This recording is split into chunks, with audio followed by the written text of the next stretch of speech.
السلام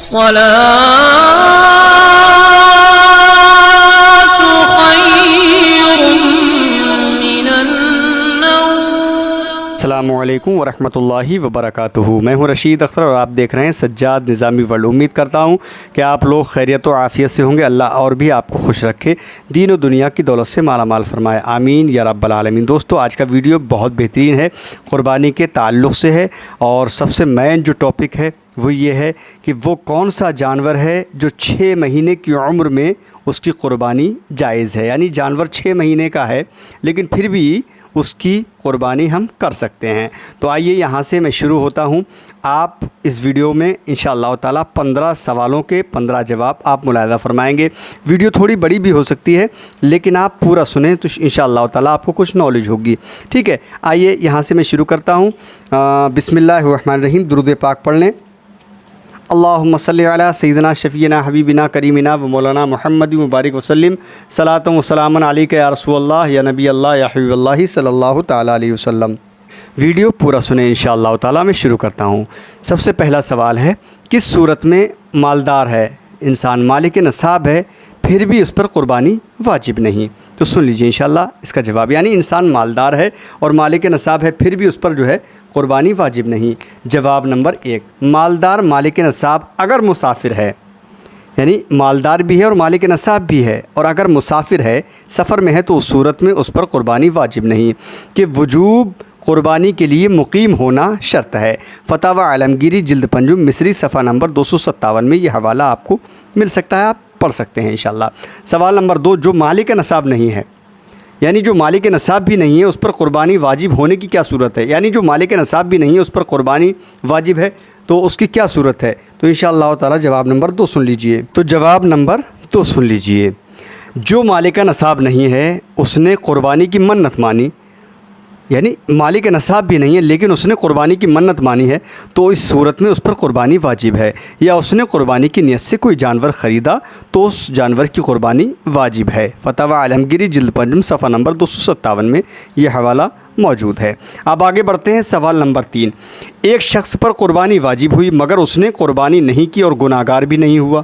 ایک شخص پر قربانی واجب بھی ہو گئی مگر اس نے قربانی نہیں کی اور گناہ گار بھی نہیں ہوا، اس کی کیا صورت ہے؟ تو جواب نمبر 3 سن لیجئے، جبکہ ابتدائے وقت میں قربانی واجب ہوئی اور اس نے نہیں کی، یہاں تک کہ آخر وقت میں وجوب قربانی کے شرائط جاتے رہے، تو اس صورت میں وہ گناہ گار نہ ہوا۔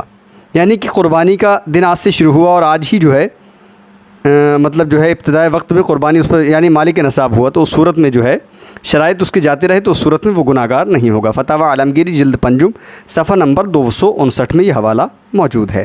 جی ہاں، اب آگے بڑھتے ہیں سوال نمبر 4 کی طرف۔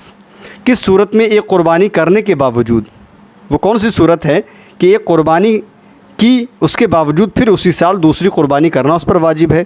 تو جواب نمبر 4 سن لیجئے، جبکہ پہلی قربانی کی تو مالک نصاب نہ تھا، یعنی اگر پہلی قربانی کی تو مالک نصاب نہ تھا، پھر قربانی ہی کے دنوں میں مالک نصاب ہو گیا، تو اس صورت میں ایک قربانی کرنے کے باوجود پھر اسی سال دوسری قربانی کرنا اس پر واجب ہے، جیسا کہ فتاوی عالمگیری جلد 5 مصری صفحہ نمبر 259 میں یہ حوالہ موجود ہے۔ جی ہاں، اب سوال نمبر 5 ہے، کیا ہے سنیے، دیہاتی نے نماز عید سے پہلے قربانی کی مگر قربانی جائز نہیں ہوئی، اس کی صورت کیا ہے؟ دیہاتی نے، دیہات میں رہنے والا انسان ہے، اس نے نماز عید سے پہلے قربانی کی مگر قربانی جائز نہیں ہوئی، اس کی صورت کیا ہے؟ سن لیجئے جواب نمبر 5، اگر دیہاتی نے شہر میں نماز عید سے پہلے قربانی کی تو قربانی نہیں ہوگی۔ اگر دیہات میں رہنے والا انسان ہے نا، تو اس نے جو ہے شہر میں نماز عید سے پہلے قربانی کی تو قربانی نہیں ہوئی۔ اعلیٰ حضرت امام محمد رضا فاضل بریلوی علیہ رحمت و رضوان تحریر فرماتے ہیں کہ اگر قربانی شہر میں ہو جہاں نماز عید واجب ہے تو لازم ہے کہ بعد نماز ہو، یعنی نماز کے بعد ہو، اور اگر نماز سے پہلے کر لی تو قربانی نہیں ہوگی۔ فتاوی افریقی مطبوعہ لاہور صفحہ نمبر 13 میں یہ حوالہ موجود ہے۔ آگے بڑھتے ہیں سوال نمبر 6 کی طرف۔ جانور ذبح کیا گیا اور قربانی کی نیت نہیں کی گئی مگر قربانی ہو گئی، یعنی جانور ذبح بھی کر دیا اور کوئی دعا نہیں پڑھی، نیت نہیں کی، نیت نہیں پڑھی گئی مگر قربانی ہو گئی، اس کی صورت کیا ہے؟ تو سن لیجیے انشاءاللہ، یہ سوال جو ہے بہت امپورٹنٹ ہے، آپ سنیے انشاءاللہ تعالی۔ جواب نمبر 6، قربانی کی نیت سے جانور خریدا، یعنی قربانی کی نیت ہے، جانور خریدتے وقت پھر مالک نے اجازت نہیں دی اور دوسرے نے اسے قربانی کی نیت کے بغیر ذبح کر دیا، تو مالک نے گوشت لے لیا اور ذبح کرنے والے سے تاوان نہیں لیا۔ اس صورت میں جانور ذبح کیا گیا اور قربانی کی نیت نہیں کی گئی مگر قربانی ہو گئی، جیسا کہ علامہ ابن نجیم مصری رحمۃ اللہ تعالیٰ علیہ تحریر فرماتے ہیں۔ جی ہاں، اب آگے بڑھتے ہیں۔ سوال نمبر 7، دیہات میں قربانی کا مستحب وقت کب سے شروع ہوتا ہے؟ دیہات میں قربانی کا وقت جو ہے مستحب کب سے شروع ہوتا ہے؟ یہ بہت اچھی چیزیں ہیں، سوال بہت پیارے ہیں، انشاءاللہ سن لیجئے۔ تو جواب نمبر 7 سنیے، دیہات میں 10ویں ذی الحجہ کو یعنی کہ 10 تاریخ کو عید کی طلوع صبح صادق کے بعد ہی سے قربانی کرنا جائز ہو جاتا ہے، مگر وہاں کے لیے قربانی کا مستحب وقت سورج نکلنے کے بعد سے شروع ہوتا ہے دیہات میں، چاہے عید کی نماز وہاں ہوتی ہو یا نہ ہوتی ہو۔ جی ہاں، فتاوی عالمگیری جلد 5 صفحہ نمبر 260 میں یہ حوالہ موجود ہے۔ اب سوال نمبر ہے 8، شہر میں رہنے والا اگر عید کی نماز سے پہلے قربانی کرنا چاہے تو اس کی کیا صورت ہے؟ شہر میں رہنے والا اگر عید کی نماز سے پہلے قربانی کر لے گا تو اس کی صورت کیا ہے؟ کس صورت میں وہ عید کی نماز سے پہلے قربانی کر سکتا ہے؟ تو جواب سن لیجئے، جواب نمبر 8، شہر میں رہنے والا اگر عید کی نماز سے پہلے قربانی کرنا چاہے تو اس کی صورت یہ ہے کہ جانور کو دیہات میں بھیج کر دن نکلتے ہی قربانی کرا لے، انشاءاللہ اس کی قربانی ہو جائے گی۔ جی ہاں، آگے بڑھتے ہیں سوال نمبر 9 کی طرف۔ شہر میں 10ویں ذی الحجہ کو طلوع فجر کے بعد ہی سے قربانی کرنا جائز ہے، اس کی صورت کیا ہے؟ تو یہ بھی سن لیجئے، جواب نمبر 9، جبکہ شہر میں ایسا فتنہ ہو کہ اس کے سبب بقرعید کی نماز پڑھنا ممکن نہ ہو تو اس صورت میں 10ویں ذی الحجہ کو شہر میں بھی طلوع فجر کے بعد ہی سے قربانی کرنا جائز ہے، جیسا کہ در مختار مع شامی جلد 5 صفحہ نمبر 203 میں یہ حوالہ موجود ہے۔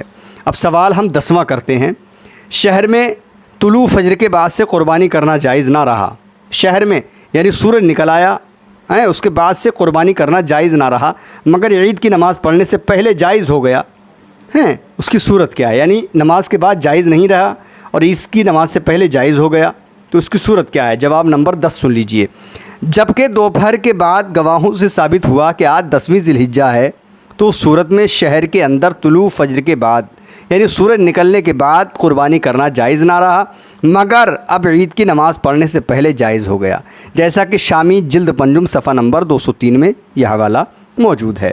اب سوال نمبر ہے 11واں، وہ کون سا جانور ہے کہ اس کی قربانی 6 مہینے کی عمر میں جائز ہے؟ سن لیجیے، یہی میری ویڈیو کا ٹاپک ہے، وہ کون سا جانور ہے کہ اس کی قربانی 6 مہینے کی عمر میں جائز ہے، یعنی جانور 6 مہینے کا ہے اور اس کی قربانی جو ہے جائز ہو جائے گی۔ تو آپ سن لیجئے انشاءاللہ تعالی، جواب نمبر 11، دمبا یا بھیڑ کا بچہ اگر اتنا بڑا ہو کہ دور سے دیکھنے میں سال بھر کا معلوم ہوتا ہو تو اس صورت میں ان جانوروں کی قربانی 6 مہینے کی عمر میں جائز ہے۔ بہار شریعت جلد 15 صفحہ نمبر 139 اور در مختار مع شامی جلد 5 صفحہ نمبر 204 میں یہ حوالہ موجود ہے۔ سبحان اللہ، اسی ویڈیو کا یہی ٹاپک ہے۔ آگے سنتے ہیں سوال نمبر 12، وہ کون سا جانور ہے کہ اس کا ایک عضو پورے طور پر کٹا ہوا ہے، ایک حصہ یعنی کوئی بھی ایک چیز مان لیجئے کٹا ہوا ہے مگر اس کی قربانی جائز ہے؟ تو جواب نمبر 12 سن لیجئے، وہ جانور خصی ہے کہ اس کا خصیہ پورے طور پر کٹا ہوا ہوتا ہے مگر اس کی قربانی جائز ہی نہیں بلکہ افضل ہے۔ سبحان اللہ، یعنی جو قربانی کا جو بکرے ہوتے ہیں نا، اگر وہ خصی ہے تو اس کی قربانی جائز ہی نہیں بلکہ افضل ہے، جیسا کہ فتاوی عالمگیری جلد 5 مصری صفحہ نمبر 264 میں یہ حوالہ موجود ہے۔ جی ہاں، کچھ لوگوں نے مجھ سے سوال بھی کیا کہ اگر بھئی انڈو بکرا اس کے اندر کوئی عیب نہیں ہوتا ہے لیکن جس بکرے کو خصی کر دیتے ہیں اس کے اندر عیب ہو جاتا ہے تو اس کی قربانی ہوگی یا نہیں؟ تو میں نے کہا اس کی قربانی آپ کریے، بلکہ اس کی قربانی جائز ہی نہیں بلکہ بہتر ہے، افضل ہے انشاءاللہ، ٹھیک ہے۔ جی ہاں، اب سوال نمبر 13 کی طرف بڑھتے ہیں اور سنتے ہیں، کس صورت میں قربانی کرنے والا قربانی کا گوشت نہیں کھا سکتا؟ یعنی وہ کون سی صورت ہے، کس وقت میں، وہ کون سا وقت ہے یا کون سی صورت ہے کہ قربانی انسان نے کرائی پھر بھی وہ قربانی کا گوشت نہیں کھا سکتا؟ تو جواب نمبر 13 سن لیجئے، جب کہ قربانی منت کی ہو تو اس صورت میں قربانی کرنے والا اس کا گوشت نہیں کھا سکتا۔ اور اگر میت نے قربانی کی وصیت کی ہے تو اس صورت میں بھی اس میں سے نہ کھائے بلکہ کل گوشت صدقہ کر دے۔ بہار شریعت حصہ 5 دہم صفحہ نمبر 144 میں ہے، قربانی اگر منت کی ہے تو اس کا گوشت نہ خود کھا سکتا ہے نہ اغنیا کو کھلا سکتا ہے، یعنی غنی ہیں، بلکہ اس کو صدقہ کر دینا واجب ہے۔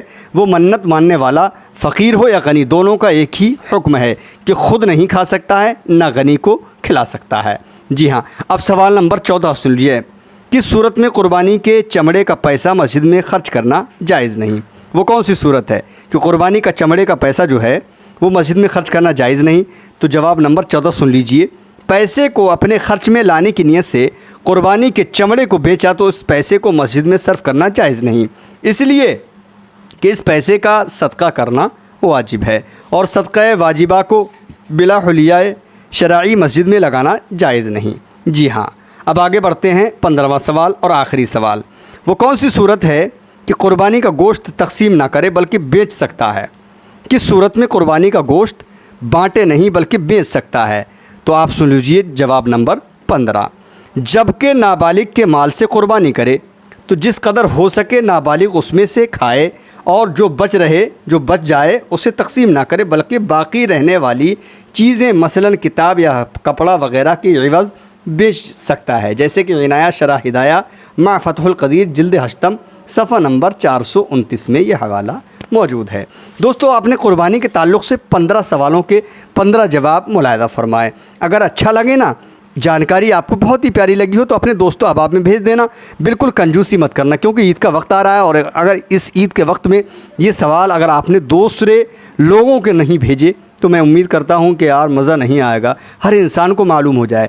انشاءاللہ تعالی میں اگلی ویڈیو میں آپ سے ملاقات کروں گا، تب تک کے لیے اللہ حافظ، دعائے خیر میں یاد فرمائیں۔ السلام علیکم ورحمۃ اللہ وبرکاتہ۔